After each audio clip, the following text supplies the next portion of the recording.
A teacher in North Texas planned to buy a home and start a family. Now he's starting all over after losing his life savings to scam. $32,000. That is how much disappeared from one man's life in a single afternoon. Not through a hack, not through a breach, not through any failure of technology that could be traced back to a server or a line of code. It disappeared because a phone rang. And the voice on the other end knew exactly what to say, exactly when to say it, and exactly how to make a careful, disciplined, financially responsible person do the one thing he would never have done if he had been given even 5 minutes to think clearly. Before that call, Russell Leahy was not someone who needed to be warned about money. He was 28 years old. He taught school in North Texas. He had spent years building the kind of financial discipline that most people talk about, but very few actually maintain over long stretches of time. He stayed home on weekends when his friends went out. He skipped vacations. He turned down purchases that had no clear purpose and put that money aside instead, month after month, with a single goal sitting at the center of every decision he made. He and his wife had just gotten married. They were planning to buy their first home. They were planning to start a family. That $32,000 was not a number in an app. It was years of saying no compressed into a single account balance, and it represented the entire foundation of the life they were trying to build together. Russell is not the person most people picture when they hear the words scam victim. He is young, educated, careful with what he earns, and fully aware that scams exist.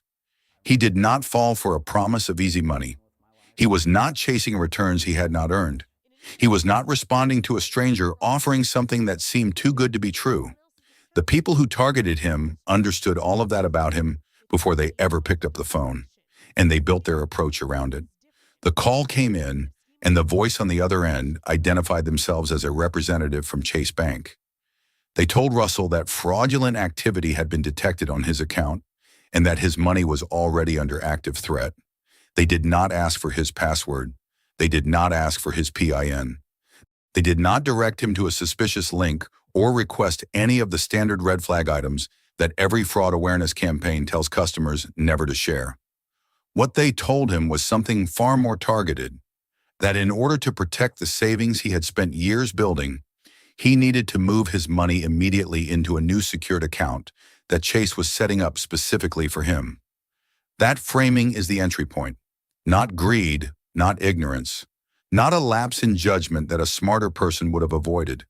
The crack that the scam found was something far more universal, the instinct to protect what matters most when someone you believe has authority tells you it is in danger. The real one that I have has... It felt so real. I just remember having all of my cash in my hand. And happened so fast. And then I'm trying to see. 28-year-old Russell Leahy said scammers called him, convinced him they were bankers with Chase. It was my entire life savings. This is where it becomes important to understand what was actually happening inside Russell's mind during that call, because the mechanism that made this work is not unique to him. It is built into how the human brain processes threat under time pressure, and the people who designed this scam understood the process with precision. When a person receives an urgent warning from what they believe is a trusted authority, a bank, a doctor, a government agency, the brain shifts into a mode of rapid compliance. This is not stupidity. It is the opposite. It is a deeply functional survival response that prioritizes immediate action over slow deliberation when the stakes appear high and the window appears to be closing. When urgency is introduced alongside authority, the part of the brain responsible for skeptical evaluation is essentially overridden by the part responsible for threat response. The person is not choosing to stop thinking critically. Their brain is doing what brains are designed to do when a trusted source says, act now or lose everything. The scammers reinforced this state at every step. They sent text messages during the call.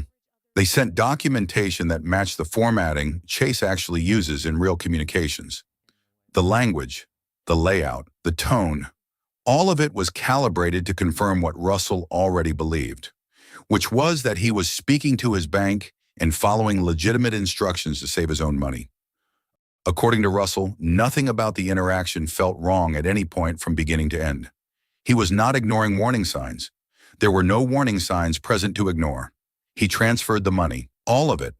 $32,000 moved out of the account he had built over years of discipline and into an account he believed Chase had opened to protect him. He remembers holding the cash in his hand before the transfer. He remembers how quickly the entire process moved from the first moment of the call to the completed transaction. Every step of the process felt like the right thing to do because every step had been designed in advance to feel exactly that way. It really felt like it was the end of the world for me. The account did not belong to Chase. The money was gone before Russell understood what had been done to him. When the reality became clear, Russell contacted Chase immediately. The bank reviewed the situation and returned just over $2,000. The remaining $30,000 they declined to cover. Leahy said Chase gave him back just over $2,000, wants them to make good on the other $30,000, but said he was told he's not covered by fraud protection. Chase explained the distinction their decision rested on in a statement to WFAA. Fraud, in their definition, is when someone illegally accesses an account and makes unauthorized transactions without the account holder's knowledge or permission. A scam is categorized differently. In a scam, the account holder is deceived into authorizing the transfer themselves.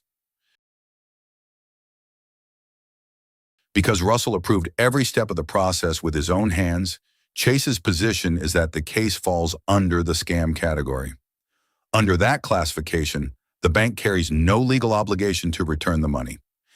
That distinction, fraud versus scam, is not a technicality buried somewhere in fine print that no one reads. It is the foundational legal boundary that separates institutional liability from customer responsibility, and it is the exact boundary that the criminals who targeted Russell built their entire operation around. They understood the line before they placed the call. If the customer authorizes the transfer, the bank's records show a voluntary transaction. If the records show a voluntary transaction, the institution carries no exposure. The criminal completes a theft that looks, on every document, like a customer who simply chose to move his own money. This is the failure that matters. Not that the scam happened, but that the legal framework the system operates under was designed in a way that allows a person to be manipulated into authorizing their own loss and then be told that because they authorized it, no one else is responsible. The people who designed the attack knew that. Chase knows that. The law, as it currently exists, permits the gap to remain open. Russell and his wife are no longer planning to buy a home. They are no longer in a position to start a family on the timeline they had set. The life they had been building toward, the one that $32,000 of patience and sacrifice was supposed to make possible, has been pushed back by years. They are now living paycheck to paycheck, but the cost is not only financial. Russell described the experience as violating. That word matters. It is the word people use when something has been taken from them that they cannot fully describe in dollar amounts.